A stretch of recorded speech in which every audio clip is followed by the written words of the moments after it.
Welcome, everyone, to Friday 15 with Master B2B. My name is Brian Beck. I'm here with my partner in this global intergalactic superstar featured series here, Friday 15. Andy Hoare, welcome. Good to be here. You need some light on your face, and I may have too much. Dude, no, hold on a sec. Let's get a little light. I can do this. Oh, this is technology. So, Andy Hoare, Friday 15, AI is freaking taking over the world, man. This is insane. Our breaking news today, which we're going to talk about in a sec, is all about AI. What do we got here, Andy? This is insane. Humans aren't visiting Wikipedia anymore. Oh my gosh. Yeah, I mean, every day there's a new story. I mean, earlier this week, NVIDIA crossed the $5 trillion market cap mark. First time in human history that's happened. They're worth more than the entire rest of the semiconductor industry combined. It's insane. I said that I saw earlier that their new Blackwell chip, I think they've got 6 million that they've shipped, and they've got demand for 14 million orders for this thing. So that's what's kind of driving all this. Everybody's buying stuff from everybody else, which actually is the classic sign of a bubble when you're just buying from everybody else. But yeah, the difference is people are paying for this stuff, and it's real money getting exchanged. But this thing about Wikipedia and Google I thought was interesting because something I didn't think about is that nobody's going to Wikipedia anymore. Right. Essentially, it's just a bunch of bots vacuuming up all the information from Wikipedia and presenting it in zero-click search results on Google or ChatGPT. And as a result, if nobody's going to Wikipedia, then nobody's going to create content for Wikipedia. So we may have seen this first casualty of the new zero-click age. And it could get really interesting because behind Wikipedia is every other content creator on the web. So there's that story. Yes. Do you want to comment on that? Yeah, I was going to say I was in Copenhagen last week with Schneider Electric, one of companies that's part of our Master B2B community, speaking at their conference. And one of the key things, Andy, that was topic was this whole AEO thing, answer engine optimization. How do you stay relevant? And we're going to actually have someone on the podcast next week from Schneider talking about how they're trying to deal with this because, you know, a lot of our B2B folks are all about content and differentiating based on content, application knowledge, et cetera. Well, if people aren't getting their answers directly from, you know, LLMs, they don't need to go to the websites to get the answers anymore. So it changes the game in marketing for these companies. But yeah, tell us about, so this is also impacting Google, right? So what's going on with Google? Yeah, so, you know, Google is at the center of this, and they're an example of both of these things because their entire model was built on search. Search and advertising is still like, I don't know, 56% of their revenue growth, or 56% of their revenue. Yep. But the growth is slowing. So last quarter, it was only 15% growth in that segment. The big growth was in their cloud computing business. Again, you can't build enough data infrastructure and AI infrastructure and compute power at this point.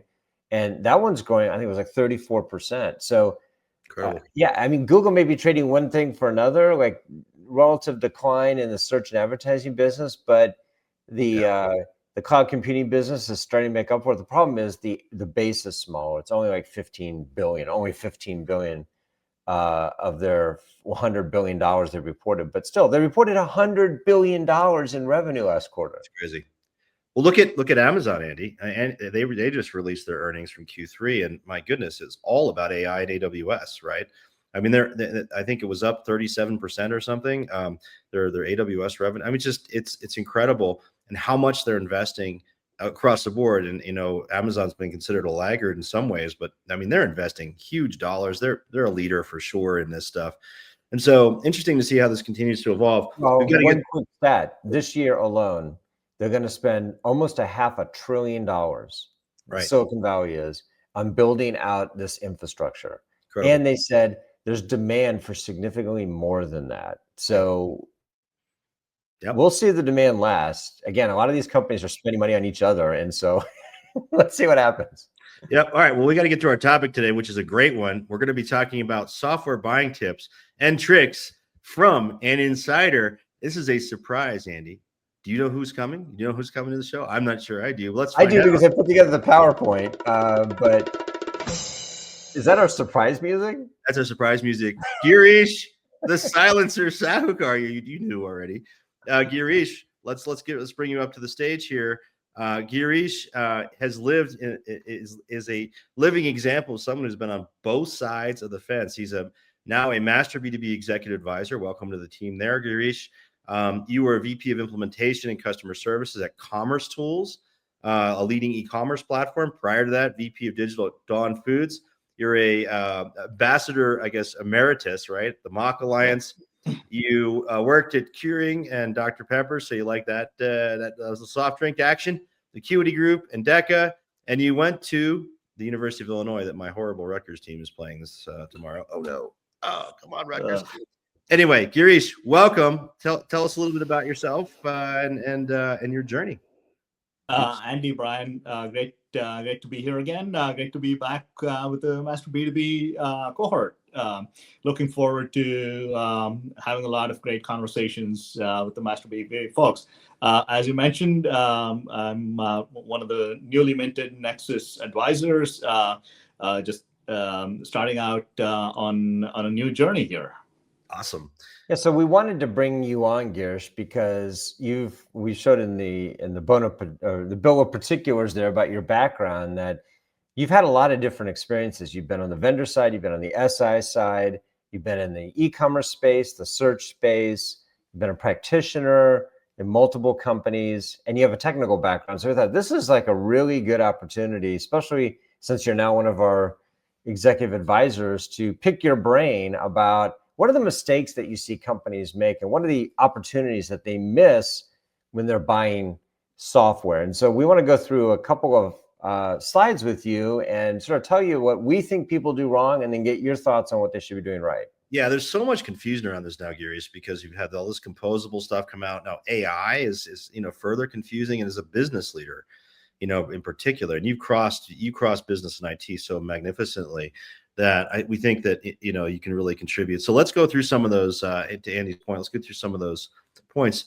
Well, here's the first one, Andy. You want to set us up, and then let's ask Girish. Yeah, and I found this to be the case myself, that companies, when they're evaluating software vendors, they get stuck on the product and they think the product is the entire company, and it really isn't. So, I always say don't settle for a long list of features and functions. The excuse that management churn is normal in tech, that's one we hear a lot. Yeah. Why is the CEO no longer here? Well, it's just management churn. Or how come the entire product team was let go? Oh, it's management churn. And then, of course, recently the statement that we are committed to AI. What exactly does that mean, right? That's like when a plane crashes and they say, well, safety is the number one priority. Well, apparently it wasn't right before the plane went down. So anyway, that's sort of what we see on our end, but I want to talk to you a little bit about what you think companies should be doing instead or in addition to those things. Andy, you said don't look at features and functions. I think that's a day one requirement, right? When you're launching a new platform with a new platform, you need to know what they have. But beyond that, once you know what they have, what's next? With a lot of almost every software nowadays being a cloud delivered software, you need to understand the SLAs. Right, you need to understand what's their availability like, and when they go down, what is their recovery time, recovery path? What's that outage mean to you and your own front end? Is your site down if a third-party provider is down? Those kind of things that you need to understand, and you need to have a contingency plan. You need to have a business continuity plan for those things, and those are day two activities. Those are week two, month two kind of activities that most practitioners don't really pay attention when buying software. You need to have a plan, and it's better to have that plan early than have to endure a AWS outage like last week or an Azure outage. I think that was yesterday.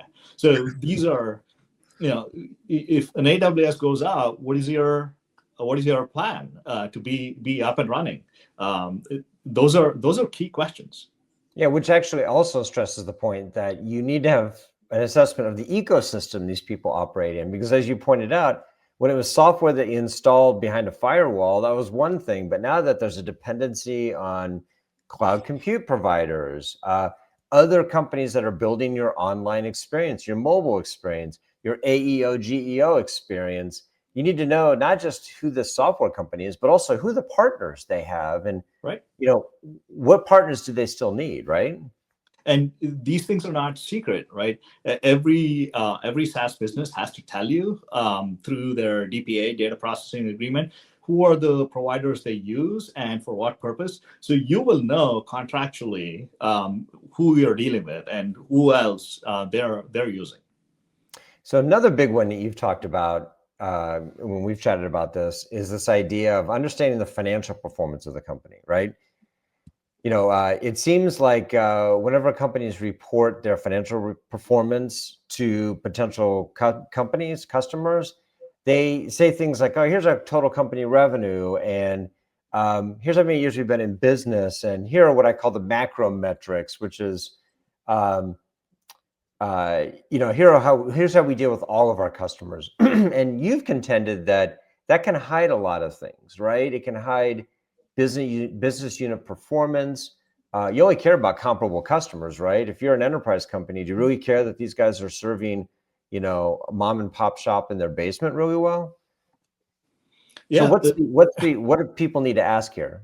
So think about a large software company, right? We talked about some of the other providers that released their earnings this week.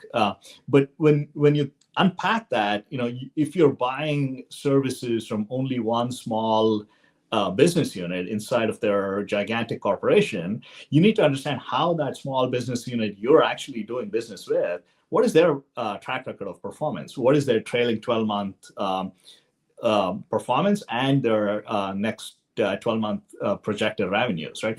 They are more than happy to tell you in any kind of RFI, RFP process under NDA. They're willing to share these things. Public companies generally give those in their annual statements, so they're public. You can look them up. So do that diligence, do that research, right? If 2 + 2 should add up to 4. Sometimes it doesn't, and that's when you raise the flag. And then you also want to think about, not just the customers that they won, also some of the customers that they've lost, and see if you can talk to them and understand why did they say no to a provider you may be saying yes to. What were their criteria? When I was at Dawn, we actually did this and asked a bunch of other B2B companies why they chose the software they chose versus the ones that we were looking at. And many of them gave us really candid and good, honest advice about what we should be looking at and thinking about when we were going to pick the software we're picking, and how we should be operating on that. And Gary, Brian, Brian, go ahead. I was going to say, shouldn't one of the things that I've always found valuable is finding references in companies that the software provider didn't give us, right? When I was a practitioner, so who else is using them that they don't want us to talk to, right? So there's a little bit of that. Yeah. When you just ask your prospective vendor for references, who are they going to give you? They're going to give you their best customers, right? Right. So you have to go find the customers that are using, but they're not extremely happy with, or customers that are unhappy and have left and have churned. So you have to dig through and find out who's in that sort of average or unhappy or exited buckets, and try to figure out if you can, and if your network is big enough to go find them. And you can reach out to a lot of people on LinkedIn nowadays. LinkedIn has made it easy, and you can go get that kind of advice.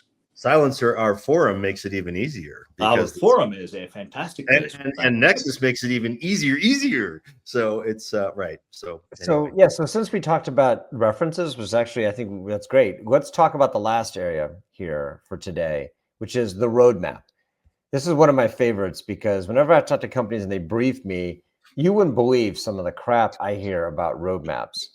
And so, I just sort of throw these in there, and I know you and I talked about this, like, don't settle for what they tell you is on the roadmap or what they're excited about. That's my absolute favorite. This is what we're really excited about. I don't care what you're excited about. What are you actually going to deliver? And then, don't settle for what customers are asking for. That's the other thing I often hear. It's like, oh, well, this is our roadmap. Customers are asking for this. None of this matters, right? Unless they can actually demonstrate that they've delivered. So what's your advice for them on that? Yeah. So this is, Andy, you've seen this, when you go to these briefings, you get the roadmap, the future looking roadmap, and the past deliveries. The past year delivery is an inch deep, but the roadmap for a quarter from now is a mile long, right? So you have to ask yourself, okay, you delivered an inch. How are you going to deliver a mile 1 quarter later? What have you done in that intervening period to be able to make that enormous leap? Sometimes that is true. They've added a whole lot of engineering teams and staff and capacity. That is possible. But more often than not, that is not true, right? The engineering capacity almost incrementally goes up. It doesn't go triple, quadruple in 1 quarter. That is rare, unless you're dealing with a startup that went from seed to Series A or Series B. But in general, what they delivered a quarter ago, 2 quarters ago, is going to be the amount of features and capabilities they will deliver in the quarter coming up or in the quarter after, right? Yep. So anything beyond an inch deep is probably not realistic. So you have to evaluate that and be realistic. Yeah, past is prologue, right? I mean, what they've delivered in the past. And I often say too, your roadmap is not a wish list. It's a development plan. And so I've seen people just load up on all the things they want to do with no real plan to deliver of it. And to your point, with no track record of actually having delivered any of that stuff. And so I know I won't name names, but I've talked to companies in the last several years where the roadmap is almost exactly the same as it was the year before. And honestly, pretty much the year before that. Wow. Yeah, they put in one more thing, and I'm like, wait a minute, this is the same roadmap. So either you guys do a terrible job of road mapping or you can't deliver anything. Right. Yeah, when I was selecting and implementing these software, what I would do is I would take screenshots of the roadmap they shared, and I would go back to those as I'm talking a year later and say, here's what you promised a year ago. Here's the roadmap that you're presenting today, right? Yep. And if we're buyers, we have to take some accountability in that, right? And say, this is what I promised, this is what I planned, and this is what you're now promising. So your promises are matching up or not matching up. You have 2 pictures side by side, and you can do that yourself, right? This is one time where that you hear the statement on all of the financial services. Past performance is not guarantee of future returns. In this case, past performance is a guarantee of future returns. Well, Girish, these are all good insider tips. Thank you. And this is why we wanted to have you on, because you've been on both sides of the fence here. And you've given, I think, our audience some amazing tips. Now, Girish is also an advisor with our Nexus service, which is, it just gives folks here who are listening an idea of how impactful it can be to be a part of that service and to hear directly one-on-one from folks like Girish and our other executive advisors on these things. Girish, thank you, Silencer, very much for joining us today. For time's sake, we got to get to just a couple announcements, but appreciate your time, Girish. Thanks for having me. And we'll see you again. Soon, Mr. Hoare. You have some resources around this. You want to tell folks, about your combine? Yeah, I've made shameless plugs for this in the past, but it just reminded me when we were doing this that this is actually the aim of what I've tried to do here with the combine. So it's available for free for people to download at my website, paradigmb2b.com. But essentially, you can go there, you can read about these platforms. I do interviews with people like Girish and lots of other people putting together a lot of this stuff. So if you're in the process of deciding or early in the process of kind of setting a short list, there's the combine. There's also the e-combine. And I have this for search and discovery as well as e-commerce. But then the last thing is the e-combine, which we just launched a couple of weeks ago. And we're going to be launching the search and discovery e-combine as well in a couple of weeks. But these are basically totally easy to use. They're completely online. You can enter your preferences. It comes back with recommendations based on algorithmic rankings. Here's the short list of companies you should take a look at. But it kind of fits in with what Girish was talking about. I ask the hard questions about the management team. I include that. 50% of the score is about the product. The other 50% is about everything else. Like, hey, does this company have partners? How do they handle customer service, et cetera? So anyway, there's that. It's amazing to me, Andy, how many things, even in this age of AI and composable and all these other things, how much things stay still similar in a selection. I mean, you're looking for a true partner here. Even in what Girish was saying, the ability to deliver and execute, all those things are so important. And having done this myself many times, replatformed as an e-com exec, it's interesting to hear these themes continue even 20 years later, right? So, well, folks, this has been a great session. I wanted just one or two quick announcements here. We've been referring to our Master B2B Nexus service, which is your personal digital lifeline. This is expert advice on demand from folks like Girish and other expert advisors and your peers. It is a fantastic service. It is a paid service for practitioners only at manufacturers, distributors, and brands. You can find out more information on our website. We have exclusive events. We have private networking, et cetera. It's really a great group. So I encourage you to check that out. And then finally, want to remind everyone that our podcast, this is available in podcast form Friday 15, which is how most people are listening to it. It's available on any of your podcast services, Google, Apple, Spotify, et cetera, and on our website. So YouTube, encourage you to check that out and please give us a rating and review. Andy, this has been a fabulous session today. Any final words before we wrap another Friday 15? No, I'll just be watching with bated breath as Rutgers probably loses tomorrow again. Come on, dude, you got to rub that in. Mr. Silencer Sahukar is going to celebrate. Well, I'm watching, I think. I don't know. We'll see. All right, folks, we will see you on the next Friday 15, and we got a great one next week too. So stay tuned for that, and have a great week, everybody.